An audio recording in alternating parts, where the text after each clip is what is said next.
The TVWAN News is proudly brought to you by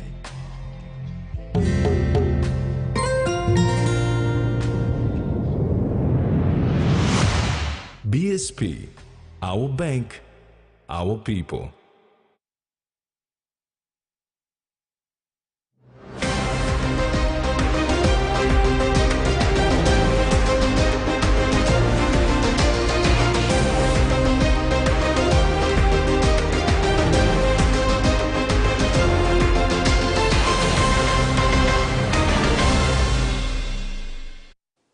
Hello, I'm Carol Kido Jr. And I'm Jasmine Nehru. Join me for sports news later in the bulletin.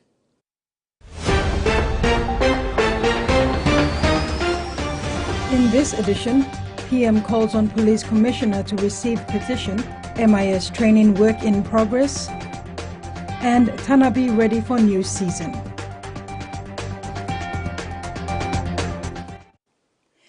Prime Minister James Marape is calling on Police Commissioner David Manning to receive a petition by concerned citizens on the security of mothers and daughters after news circulated on the rape of a young girl in a remote part of Koroba in Hela Province. The Prime Minister is in East New Britain today for the launching of a project. Prime Minister James Marape have asked the Police Commissioner David Manning to receive the petition by concerned people on the security of mothers and daughters in the country.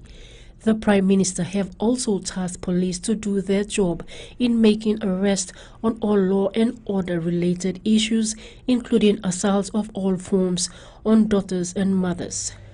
He said the government's focus is more on police, magisterial and judicial services in 2023 compared to previous governments. Marape further added that the governments have also passed tougher laws like life imprisonment for rapists and gun handlers, so it is now on law enforcement agencies to do their jobs. The Prime Minister said police must do their jobs of arresting offenders, prosecuting the case and securing convictions on those who break laws in the country. He said the government will continue to increase funding and build capacity in our police, courts and correctional facilities going forward over the next 10 years. He stressed that such acts has never been part of our Melanesian culture and it's against Christian principles. Susan Oreape, TVWAN News. An open forum will be hosted at Tutumang House once every month for Morobe Governor Luther Wenge to update his people on projects and changes within the province, as well as for him to listen to the people's concerns and frustrations.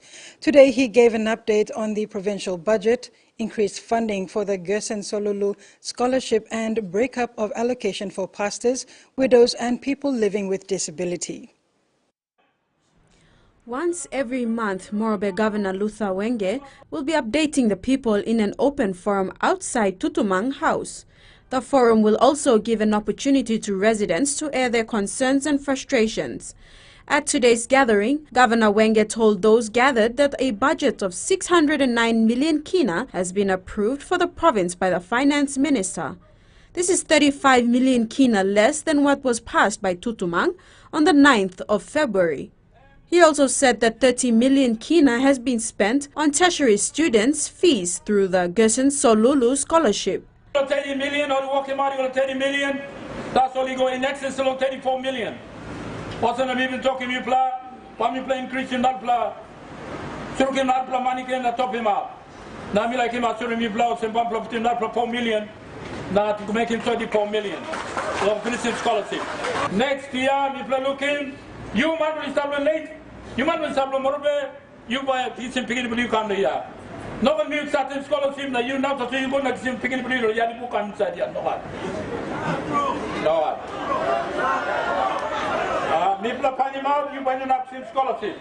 The governor also gave an update on the 5 million kina allocation for preachers, widows and people living with disabilities. 5 million kina is allocated for each group, where 1 million kina each will be used for verification. 1 million can be used from inventory. Inventory, walk find him out. No time like I'm calling me blows and I'm walking, walk find him out through. 1 million plus spending, walk in this floor. So the record believe me back I'm good.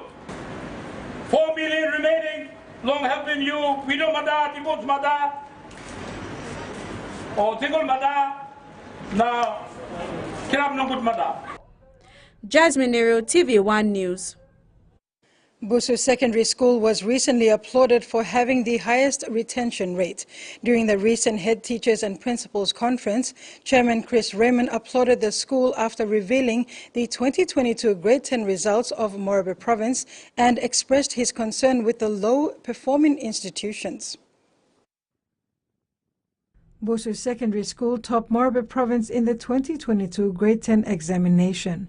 During the recent Head Teachers and Principals Conference hosted at the Lay Secondary School, Chairman Chris Raymond revealed the results of the schools in the province, saying of Busu's 386 Grade 10 students, 333 were eligible for Grade 11 this year. Only 50 were not eligible, 50 missed out on the selections.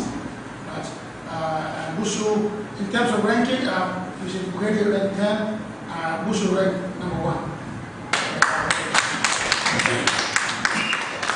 So they had 87% retention. You can also say retained to grade 11. The Lay Christian Academy was ranked second since out of its 20 Grade 10 students, 15 continued while 5 missed out, giving it a retention rate of 75%. Lay Secondary School from 540, 365 were eligible, 216 eligible. That's about 67% retention. In terms of population in the school, Lay Secondary School has the highest population in terms of retention. Coming in fourth place is the International School of Lay. Out of its 24 students last year, 14 passed while 10 missed out, giving it 58% retention. Raymond pointed out that LCA and TESOL had less than 30 Grade 10 students each, compared to other government schools with over 200. For Dregahafen Technical Secondary School, out of its 347 students, only 65 were eligible, while 282 could not continue to Grade 11. Raymond described it as very poor performance, saying they only have an 18% retention rate. Raymond, who is also Lay Secondary's principal, said the Malahang Technical Secondary School has also been performing poorly for consecutive years. In 2022, of its 348 Grade 10 students, 66 passed while 282 discontinued. Raymond also expressed his disappointment with the Salamau Provincial High School head teacher, Norman Apul, who took up the post in early 2022. Salamau, from 248 students, only 47 were retained. That's a poor performance to Salamau. It's a good performance, an improved performance. In total, from Morobe's 230 high and secondary schools, only 2,297 of 5,777 students were eligible. 3,480 students missed out on selections. This means 60% of Morobe students in 2022 did not pass their Grade 10 examinations. The Provincial Education Board stressed that principals and head teachers will be removed if their schools are constantly underperforming. Port Moresby General Hospital reaches another milestone towards qualifying as the National Specialist Teaching and Referral Hospital with the introduction of the minimal invasive surgery. Minimal invasive surgery is an improved method of surgery that is less painful, creates less scarring on the body, and requires less recovery time in the hospital. The 12th Chinese medical team launched the training yesterday at the PMGH China PNG Friendship Minimally Invasive Surgery Training Center. The minimal invasive training was launched by the 12th China medical team of surgeons at the Port Moresby General Hospital Training Unit yesterday. It was witnessed by the CEO, Dr. Paki Molumi, Director Medical Services, Dr. Connie Sobi, and other surgeons. The minimal invasive surgery is a surgery where you enter the body with very small incisions, where you put in a camera, and then the forceps that we use when we open up the abdomen or open up that part of the organ is through different holes. So the team will demonstrate to you how that works. To gain the skills, Dr. Molumi said it required hand-brain-eye coordination, where the eye talks to the brain and then the information in the brain goes to the hand so the doctors operate in the right area and the right organ where the disease is removed. So to get that coordination correct will require a lot of training. So I want to thank the Chinese People's Republic of China for this very generous donation. This training facility was opened by the Chinese ambassador. Now we are moving to the next stage of formally starting the training of minimal invasive surgery. The representative of the China medical team, Dr. Chen Gang, said the main purpose of the training course is to enhance exchanges between medical personnel of PNG and China in the field of minimally invasive surgery and to train technical personnel in the minimally invasive surgery in PNG. As we know, since the first laparoscopic inspection in the world was performed in 1901, the minimally invasive surgery has already had a history of more than 100 years. At present, the development of surgery towards minimally invasive surgery has become a mainstream trend. Minimal invasive surgery has the advantages of small incision, less bleeding, shorter hospital stays, more in line with the concept of enhanced recovery accelerated surgery.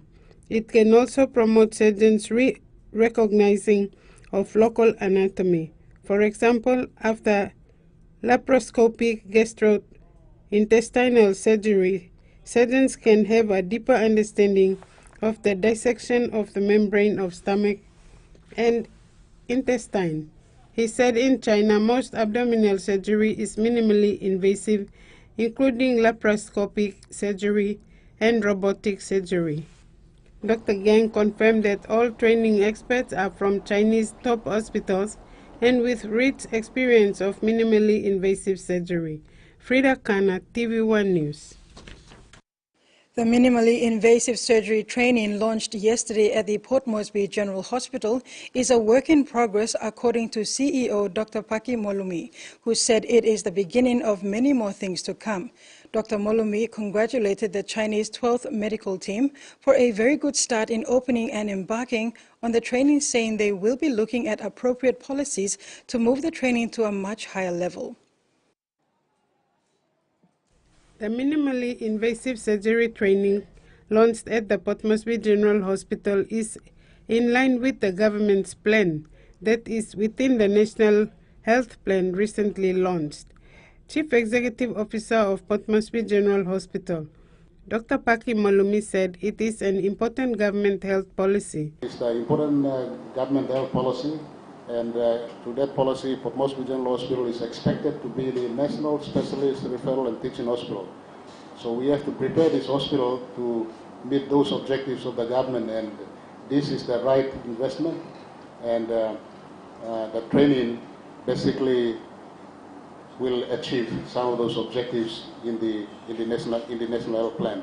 The benefits of the minimally invasive surgery to the hospital include a very short hospital stay, and the patient can go home quickly to contribute to the economy much faster than open surgery, where there is a longer time waiting.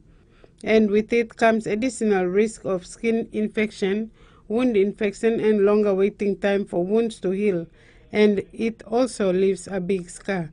Dr. Molumi said through minimally invasive surgery, all of that is cut off, including the cost of holding a patient. Investment into establishing minimal invasive surgery equipments and all the others that go along with it is high, but the long-term gain, the return on investment is big. So this is a big step forward.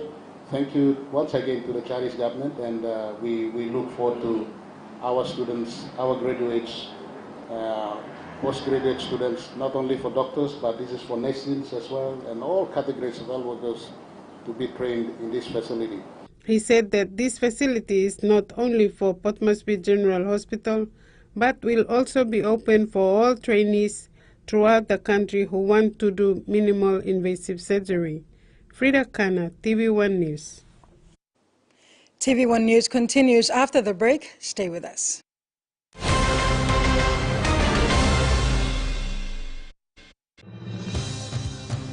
With BSP Internet Banking, you can enjoy your banking at home, at work, or wherever you are.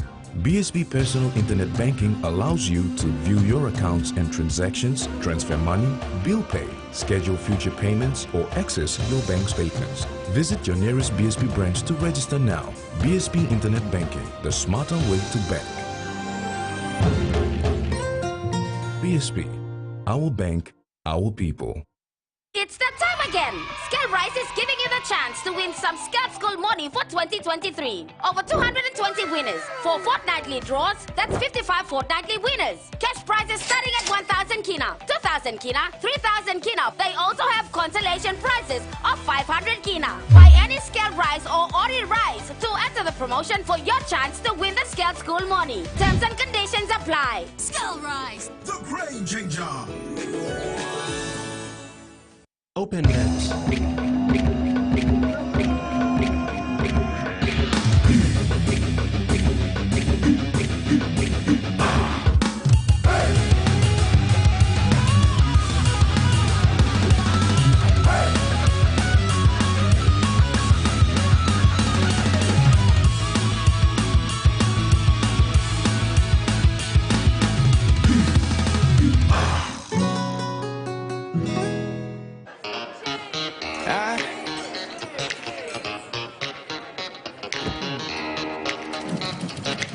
Very superstitious writings on the wall. When you believe in things, but you don't understand that you're superstition ain't the way. Axion, the grease stripper, is more powerful than ever before. It is now 100% effective in grease removal. Every concentrated dab is packed with grease and oil stripping power. A breakthrough dishwashing solution. Axion has 100% effective grease stripping power. No oiliness, no bad odor, no struggle. This is the best grease stripping.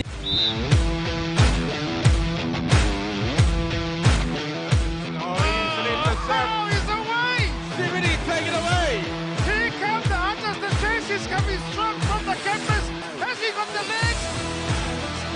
10, 5, he's been tackled around the bootlaces. What a beautiful one, what a beautiful tackle. He got pay, eventually. Wow. Did anybody catch the name of that train?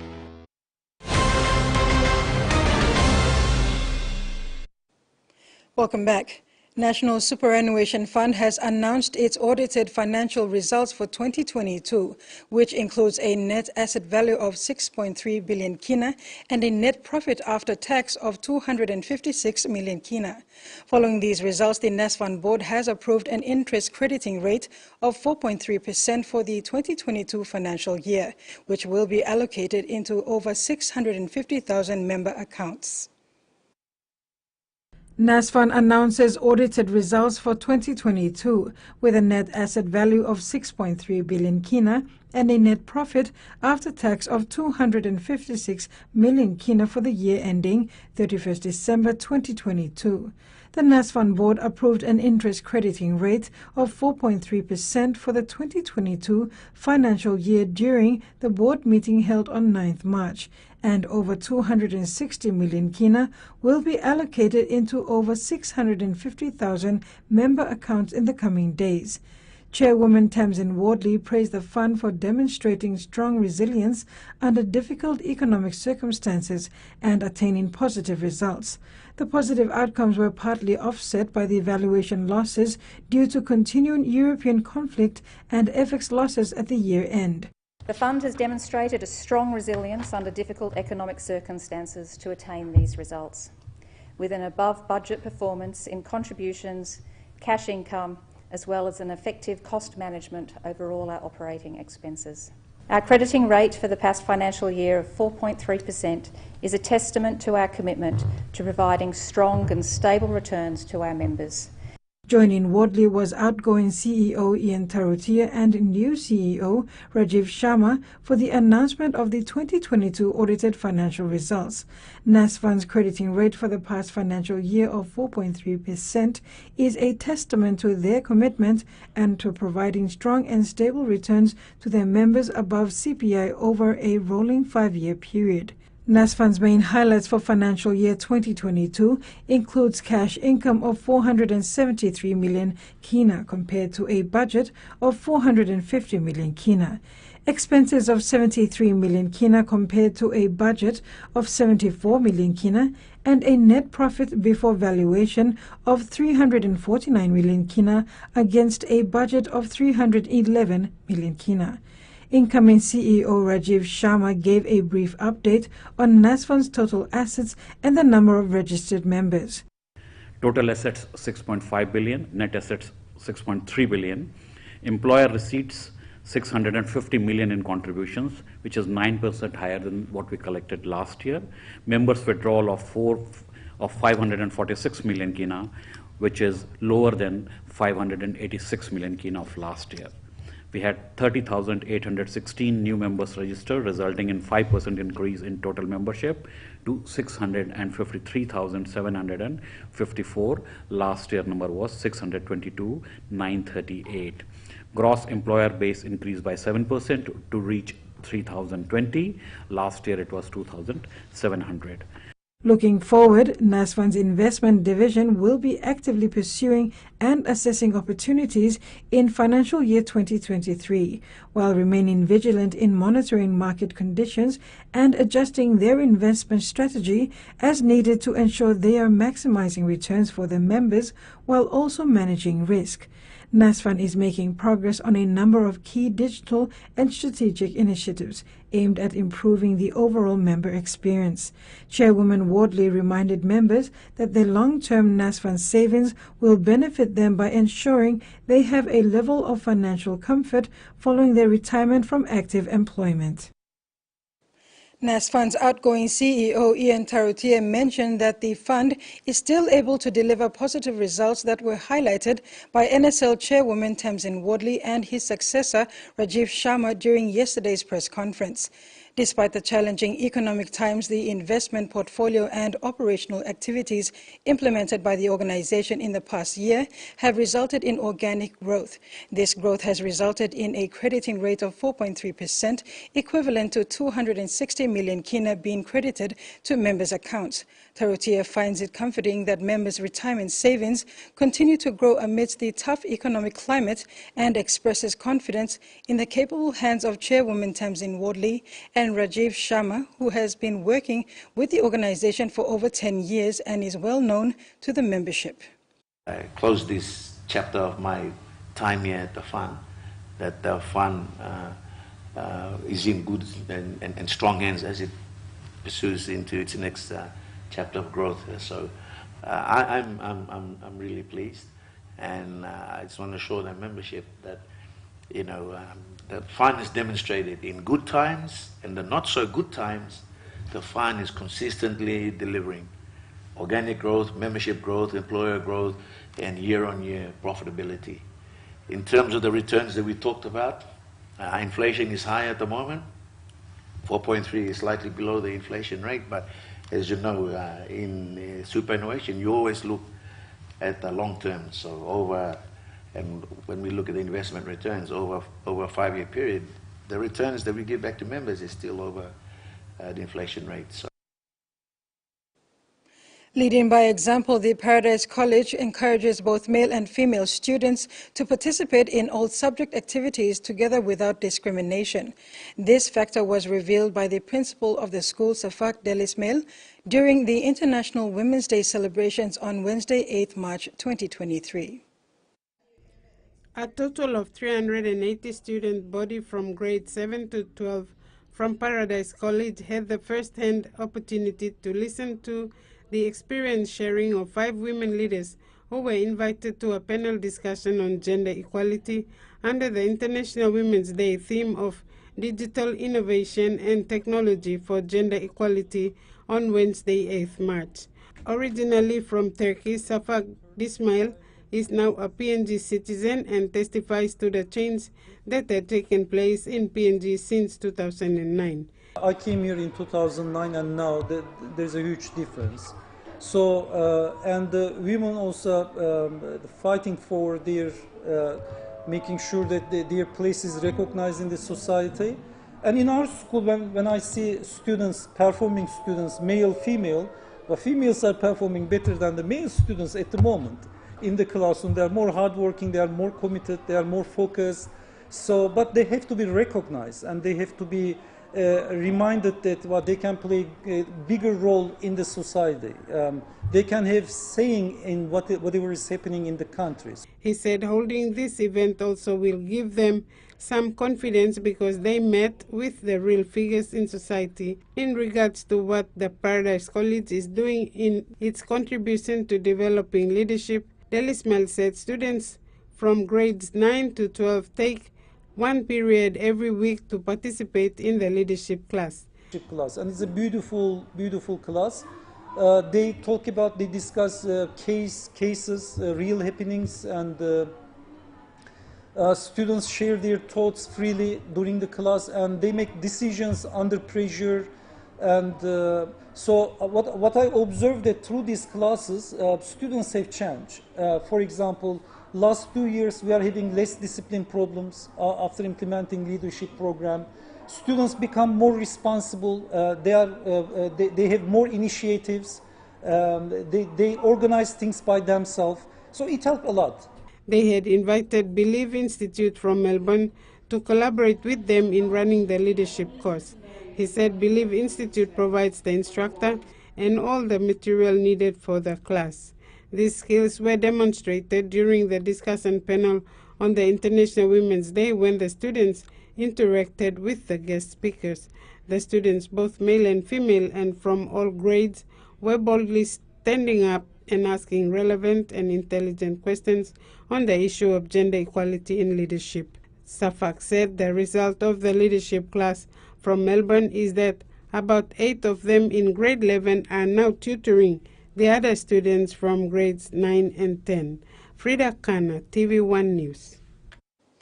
An exciting day celebrated at Mama Bank as they saw both participants and staff partake in International Women's Day. Mama Bank conducted a free financial literacy training at its Port Moresby branch yesterday with 30 participants, both from the formal and informal sector, successfully graduating with a financial literacy certificate. While in Bogia, Medang Province, a 2-day financial literacy training was conducted in partnership with Santos, supported by USAID PEP. The training was conducted at the Yabu LLG chamber, wherein 49 mothers successfully completed the training on savings and budget. It was a day of celebration as the IEA College of TAFE held their 29th graduation today at the APEC House. More than 150 students graduated. Former Managing Director and CEO for OTML, Mushe Wera, was the keynote speaker and spoke to the graduates about the importance of value and making the right decision. Graduates from IEA College of TAFE received their diplomas and certificates with flying colors today at the 29th graduation.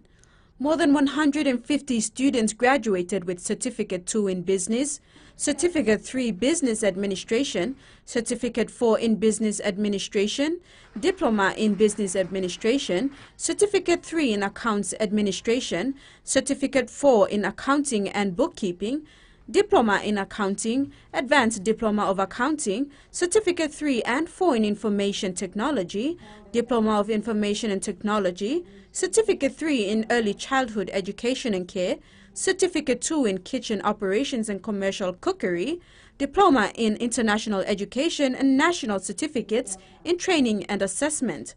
Former Managing Director and CEO for OTML, Mushe Wera, was the keynote speaker for the graduation and spoke to the graduates about the importance of value and making the right decision. Do not give up. Don't give up. Stay focused and stay committed. But a key element of your plan, is what we call personal values.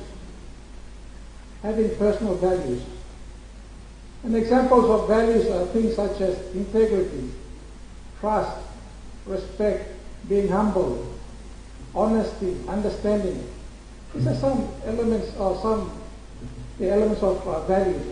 What we decide when confronted with a conflicting situation is very much determined by the values that we espouse, the values that we hold. So values are a critical part of our lives. We live a purpose and value-driven life. Having a plan allows you to focus on the future. It helps you strive to become a role model and become an inspiration to others. Wera congratulated the graduates, encouraging them to create a better society in the country. He then acknowledged the school staff members and teachers for their hard work to developing the country through teaching, and thanked sponsors for the support towards the graduation. Jasmine Ero, TVWAN News. 54 Papua New Guineans have been awarded Australia Awards to study graduate certificates in health science and STEM at the University of Queensland. The aim of the courses is to increase STEM education capacity and improve disease management. The awardees were welcomed with a ceremony by Indigenous Nunukul Yagara dancers demonstrating respect for Australian Indigenous culture. Australia Awards in Papua New Guinea support the promotion of knowledge and leadership, building a skilled workforce and addressing development challenges in the country. The goal is to fill crucial gaps in human resources and create long-lasting ties between the two countries. By supporting education and developing leadership skills, Australia Awards aims to contribute to Papua New Guinea's economic and social development while fostering intercultural understanding and people-to-people links between PNG and Australia. You're watching TV1 News. When we return, we'll have news from overseas.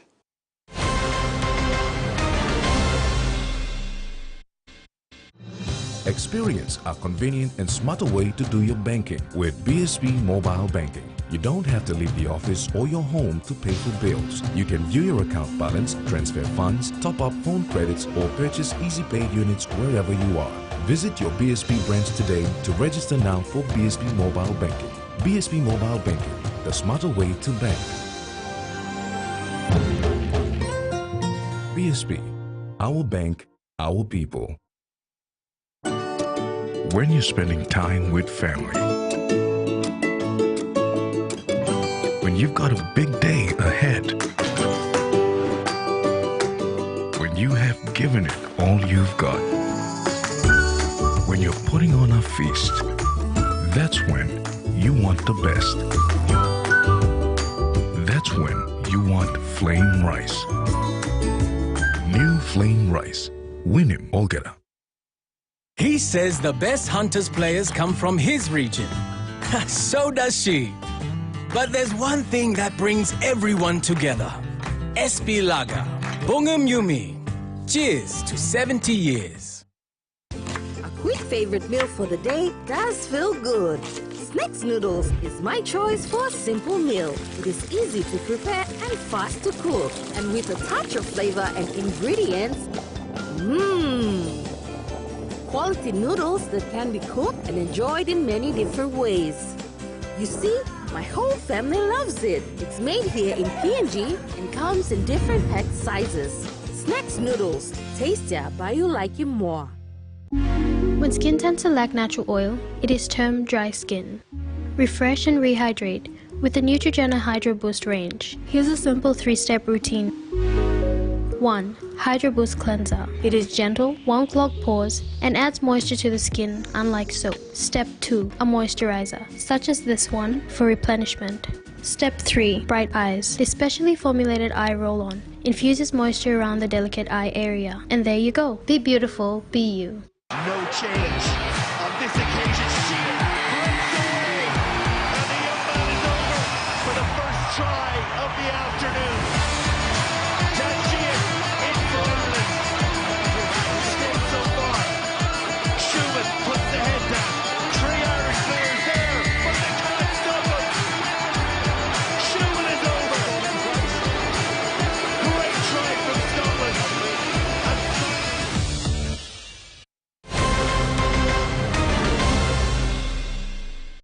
Welcome back. To overseas news, Fiji's former Prime Minister Frank Bainimarama was granted bail and released after spending Thursday night in custody.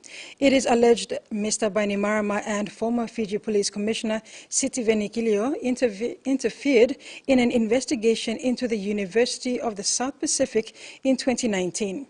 Both were released in Suva today after pleading not guilty to one charge each of abuse of office. Speaking outside court after being released, Mr. Bainimarama said he served with integrity as Prime Minister with the best interests of all Fijians at heart. 4 MPs from Mr. Bainimarama's political party, Fiji First, provided bond for the former PM. The two have also surrendered their travel documents, which included a diplomatic passport for Mr. Bainimarama. Andrew Wilkie, the independent federal member for Clark, has used parliamentary privilege to allege Hillsong Church of misusing funds on luxury expenses like private jets. Well, claims of money laundering, fraud and tax evasion were just a few of the allegations that were made by the independent MP Andrew Wilkie yesterday in Parliament. Under parliamentary privilege, he said that he had received thousands of documents and financial records from a whistleblower that showed the megachurch Hillsong had been using funds to purchase luxury holidays, private jets and designer items. In a number of specific and explosive claims, Mr. Wilkie has alleged tens of thousands of dollars were spent on business class flights for members of the church. He also claimed that church donations were being used to pay more than $1 million a year in royalties to musicians, some who were within the church as well. While standing next to the 2 stacks of folders that contained the alleged documents in Parliament yesterday, Mr. Wilkie also alleged that over $150,000 had been spent for nearly 4 members of the church on a luxury retreat in Cancun, Mexico in 2021. The Tasmanian MP also said the documents show high-profile members of the church were treating private jets like Ubers, were his direct quotes, and he has said that Hillsong allegedly earns $80 million more in Australian annual income than it reports publicly. Now, Mr. Wilkie has said the documents show the megachurch may have been breaking numerous laws, not just in Australia, but around the world. Hillsong followers believe that the money they put in the poor box goes to the poor. But these documents show how that money is actually used to do the kind of shopping that would embarrass a Kardashian. Hillsong have refuted the claims that were made by the independent MP. They say that they were unfounded allegations that are part of an ongoing legal matter that were brought about by an employee of the church. In the statement, they say, Hillsong has been open and transparent with our congregation about past governance failures, and they've sought legal and independent accounting advice on these matters since the employee involved in the legal case made these claims. Now, according to Mr. Wilkie, he says the ATO and the Australian Securities and Investments Commission have received these leaked documents under whistleblower privilege, but have failed as of yet to act on these allegations. Residents in Queensland's northwest and Gulf country are being flown to safety after record rainfall caused widespread flooding. Some communities have been cut off, causing a logistical nightmare for emergency services. Emergency services here in northwest Queensland and the Gulf country are on high alert today as river catchments continue to rise across Queensland's lower Gulf country. River catchments were already saturated from a really good wet season up here in northwest Queensland, but a tropical low moved through the region earlier this week and dumped record amounts of rain across the lower Gulf. Some river catchments got 500 millimetres of rain in 48 hours. Now, that water actually has to move upwards to the Gulf of Carpentaria to run out. So rivers haven't actually even peaked yet in the communities of most concern, Burtown and Doomadgee. Now, yesterday, the Gregory River at Riversley peaked at 18 metres. That smashed the previous record of 10 metres in 1971. residents in Burketown in the Lower Gulf are being urged to prepare for evacuation. There could be a possible evacuation today, but authorities are moving out or choppering out about 20 elderly and vulnerable residents from that Lower Gulf community. It's got about a population of about 150 people there. 70 of that 150 people have been moved to higher ground, and everyone's just being urged to be ready to go, have their documents ready, have their medications ready, because rivers, again, are yet to peak next to those communities, and when they do, emergency services want residents to be prepared to leave if they have to. And that ends the news segment. Here is the weather report for the next 24 hours.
And that ends the news segment. Later in sports with Jasmine, PRL 9's kicks off and Dimitrio calls for live bands.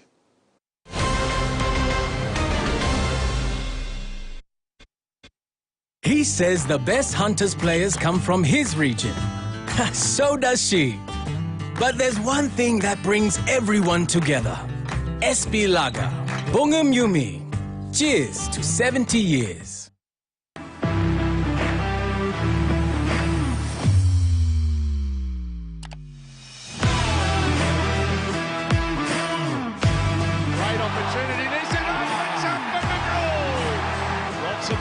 Save and felt it's knocked on the ball. Play on and one will score. Grant gets himself from dummy half and reaches out to win the game for the Storm.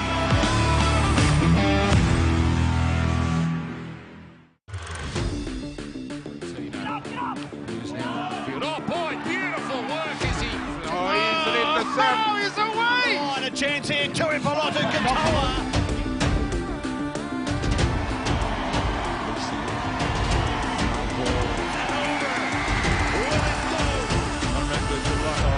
It's opened up for Van Rensburg to score.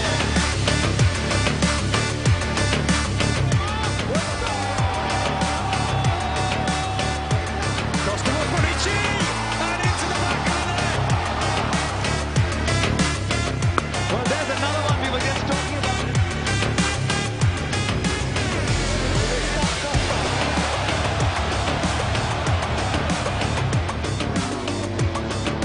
Robert Lynch might get on the end of it to kick a goal.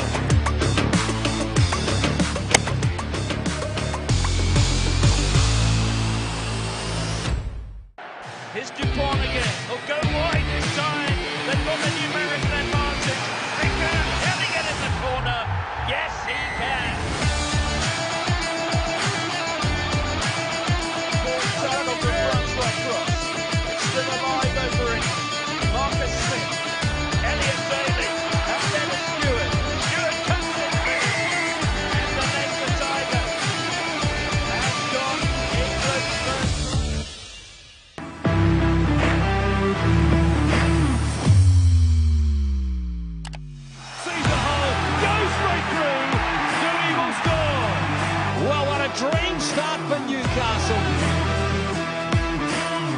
Moses Mbai and the Dragons finally on the board.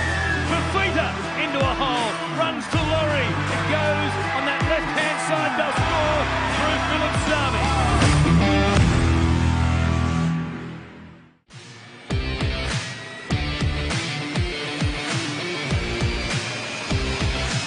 It'll be Folletol, here it is now, must be! And it is, and it's Owen Watkin who scores! A turbo booster try from Wales, and my goodness, did they need that! Gosh, didn't they just? You could see some nice building of base play there. They went from edge to edge, wing to wing.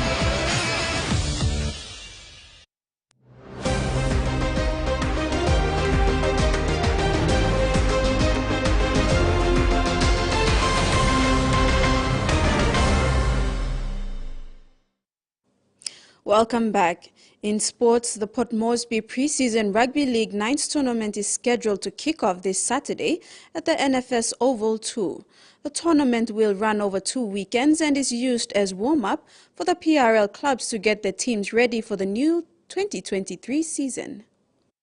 A total of 28 teams have confirmed their participation in this year's PRL Pre-Season 9s tournament, scheduled to kick off tomorrow Saturday at the NFS Oval 2.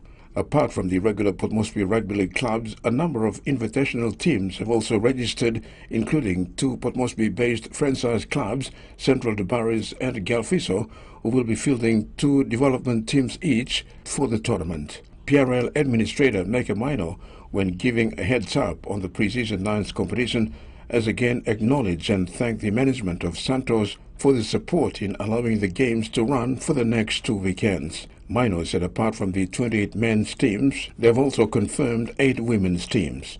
I always maintain the pre-season 9s is the preparation for the Port Moresby Rugby League season proper for the clubs. Mino said the first weekend will be round-robin games in 4 pools, leading to the finals next weekend.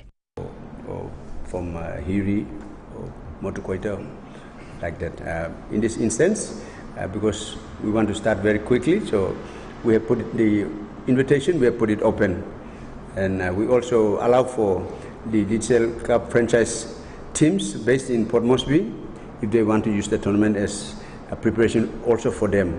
So in this instance, we have confirmed Central Province sponsored Dabari. We have already confirmed 2 teams. The Gulf Province PRK ISO has also confirmed 2 teams, and then one of our long-time friends in the pre-season, Walia, has also confirmed their team, their participation in the team. And there are 2 others we have not confirmed. If they come, we may slot them in. But the administrator added that while this is only a pre-season tournament, he is urging clubs to show some commitment and urgency in getting their clubs in order before the season proper starts in 3 weeks' time. He said there's a cash incentive of 5,000 kina for the winning team. Meanwhile, PRL Board Vice President Manu Lofena is now urging all registered clubs to make their way to PRL at least 2 hours before kickoff so games can start on time. He reminded players who are also participating in other off-season competitions to show some commitment and loyalty to their PRL clubs and show up for their respective games. 2 weekends. And the first weekend we'll get all the pool games done, and the second weekend we might end on Saturday. If not, we'll proceed and end on Sunday. We want to make sure all of us, including the referees, all tight and together so we don't go past the 4th day. After the successful conclusion of its pre-season 7s tournament last weekend, Morobe Rugby Union is moving forward to prepare the Morobe Hammerhead squad for other major 7s tournaments in the coming weeks. MRU President Lionel Kamiak, when giving heads up on the ground, said they are looking forward to more exciting Rugby 7s games when the KPHL 7s in Hagen next week and the Morobe KPHL 7s the week after. The 7 series will conclude with the annual Morobe Trans Highway 7s Invitational John Rosso Cup in April. The president said once they finalize and confirm all the sponsors, they will proceed with the tournament dates and get the teams ready. After the 7th series, MRU will go straight to the 15th preseason, followed by the season proper. Rabbitohs coach Jason Demetrio has called for life bans after Latrell Mitchell was subjected alleged racial abuse at halftime during South Sydney's 16-10 loss to the Panthers on Thursday night. Mitchell was allegedly abused by a teenage fan during halftime who was ejected from Bluebet Stadium by security, marking the second time in 5 years that a fan has been removed from the venue after former Rabbitohs fullback Greg Inglis was victim of racial abuse by 2 fans in 2018. While NRL CEO Andrew Abdo released a statement on Thursday night condemning the alleged incident, an emotional South Sydney coach Jason Demetrio has called for life bans for anyone found guilty of racist abuse in the NRL. His plea came after a spectator was ejected from the Bluebet Stadium in Penrith on Thursday night for allegedly aiming a racist slur at Rabbitohs superstar Latrell Mitchell. The slur was shouted at Mitchell as players walked off the field at halftime. Players and staff immediately stopped and identified the alleged culprit, who was ejected by security. Mitchell spoke to the media, including the Nine's broadcast, after the game, but did not so on the proviso he was not asked about the incident. It's not the first time we've come here as a club and our players have been racially abused. Like, where does it end? It's just not on. I shouldn't have to be able to come here as a coach and lead a team of players in here to be racially abused. It's not what our game's about, and we have to stamp it out completely. NRL clubs have to get rid of it. I'm life bans. Anyone wants to make racial abuse, and get them out of the game. We don't want their support. It's got to end. How's Latrell? Oh, he's sick of it. Like, why wouldn't he be? Well, he should be able to come here as a star of our game and not be racially abused. Who cares what colour he is? It's just not on. I don't understand how that happens in our day and age. I can't get my head around how a young kid thinks that that's the language to be using. I don't care what jersey he's wearing. Get him out of our game. When asked how serious and how far they are taking the matter, Demetrio said they will make sure it gets to the police. From what I understand, the security have done a great job identifying who it is. The club's done a great job identifying who it is, and now we'll take it through the police. We'll go all the way as far as we can with it. As a club, we'll stand right behind Latrell, and it's just not on. As far as I'm concerned, we go as far as we can take it. Demetrio said Mitchell was sick of it, with the latest incident not the first time the South Sydney star has been on the end of racial abuse within the game. Latrell says he answers his critics with his character every week. He revealed to the media it's believed a 15-year-old was the perpetrator. This is not something that Latrell just cops on the footy field. This is something that he's had to deal with his whole life. All the Indigenous people do. Like, I can't get my head around it, to be honest. I don't understand how in Australia anyone's raised like that. It makes no sense to me whatsoever. Latrell's a real role model in our game. We love him at our club. He stands for the Indigenous people, but he stands for good people. And he'll handle it, and we'll handle it, and we'll support him as a club. But he shouldn't have to handle it. He shouldn't have to keep dealing with this. It's just rubbish. Demetrio said it's not the first time they've come to Penrith as a club and their players have been racially abused. New South Wales Premier Dominic Perrottet and federal opposition leader Peter Dutton have both echoed calls for lifetime bans for fans found to have racially abused players. They've urged the league to exercise leadership on behalf of all sporting codes. There is no place for racism at sporting games or anywhere in New South Wales. And when it happens, it should be stamped out immediately. There should be life bans in place, and I call on the NRL to take that action. I welcome the investigation by the NRL. I welcome the investigation by the police, and it should be a message to anybody that believes that it's acceptable to make those sort of comments to Latrell Mitchell or to anybody else. I want it to be a very clear message that our country doesn't accept it.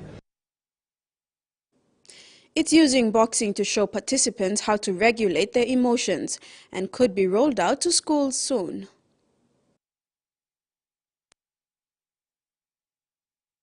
For these young people, boxing is a way to prevent violence. This program in Whyalla is using the combat sport to help kids and teenagers struggling with anger. I've had a lot of problems like fighting and that on the streets, getting in trouble and all this, so that's why I've started coming here so I can get out of trouble. The classes are a way of learning discipline and self-respect. If nothing else though, just hitting stuff can be cathartic. I think it's fantastic actually. It was one of the main reasons why I started that and watching Rocky. It's all part of the RAGE program, teaching young people how to express and manage their anger. It combines boxing with classroom discussions on how to deal with frustration. A lot of the kids that would participate in these programs, they could be at risk with SAPOL, they could be experiencing rage in the household, whether it be them, a parent, a sibling. Youth violence has been in the spotlight recently, with videos of fights at high schools, including Whyalla's, going viral on social media. However, there are now plans to roll this program out to schools. We're hoping that these programs will kind of help the kids that are taking part in those instances, say at the secondary college, help them to recognise what they're doing, why it's wrong, and kind of help them realise what they can do else. Hopefully delivering a knockout blow to violence. Back home, former Morobe Junior Rugby 7 sensation and Lace Next Tigers rookie middle forward Sherwin Taunabi is making big strides his short rugby league journey so far. Since making his switch from rugby union, Sherwin, one of 3 PNG Hunters players who had a train and trial stint with new NRL franchise Dolphins during kickoff season, is back in the fold, ready for a big 2023 Host Plus Cup season. Rising 22-year-old PNG Hunters prodigy and rugby union convert Sherwin Taunabi is relishing his new journey in rugby league after switching from the 15th game where he played most of his junior. Strangely, Sherwin, who comes from a strong soccer family history, is the odd one out when he decided to pursue an interest in both rugby union and rugby league. Sherwin actually started playing sevens rugby while doing his secondary, but occasionally would switch to league. 2017 was the year his passion for the game started to blossom. He had to weigh out the pros and cons of both codes, then realized rugby league offers more opportunities than rugby. Story short, Sherwin prowess caught the eye of Tigers coach then Stanley Teppan, and the rest is history. Since taking that big step forward, he's never looked back. So about my transition from rugby union to league was like when I was playing growing up, I realized that rugby union, it's just about you. There's no pathway, there's no progress in it. It's just playing. If you get a chance to represent Pupuks, that's it. You come back and that's it. But in rugby league, at least there's a pathway there, and hopefully you can make a life out of rugby league. I started playing my junior footy in Leh, started playing sevens, union schoolboy sevens, and then 2017, I switched to playing league, and then that was it. I started playing league. I left union for a bit, and I was playing league all throughout my years in secondary, and then all the way up. And then Coach Stan, he got me into the Tigers system in 2021, and then last year they offered me a training trial here, and yeah, that was it. This is where I am now. Sherwin made his maiden appearance for the Morobe franchise Lace Next Tigers in 2021 as a rookie forward, where he earned his spot in the grand final team that beat Wagitumbe for the title. Sherwin's amazing rugby league journey continued in 2022 when he was slated straight to the Hunters system when the team was based in Queensland. Sherwin and partner in crime Tony Warrett also had a short pre-season stint with the Cowboys that also enhanced his confidence heading into last year's season. When he doesn't talk a lot. He just says a few words. He talks on Monday. That's the time he talks. So he just says one thing and you know what to do. If you do something wrong, when he comes and talks to you, yeah, you know what to do. You know where you went wrong and you know what to polish up on. So yeah, especially. And that ends TV1 Sports Tonight. Over to you, Carol. Thank you, Jazz. Before we go, remember to apply the following simple measures to prevent transmission of the coronavirus. Regularly wash your hands with soap and water, cough or sneeze into your elbow, and exercise social distancing. If you are feeling sick, please stay at home. You can also call the COVID-19 hotline number for more information or assistance. Thanks for watching. Bye for now.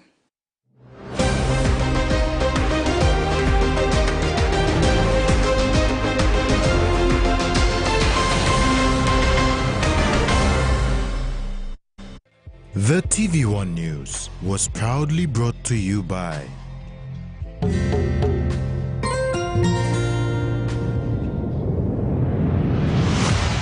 BSP, our bank, our people.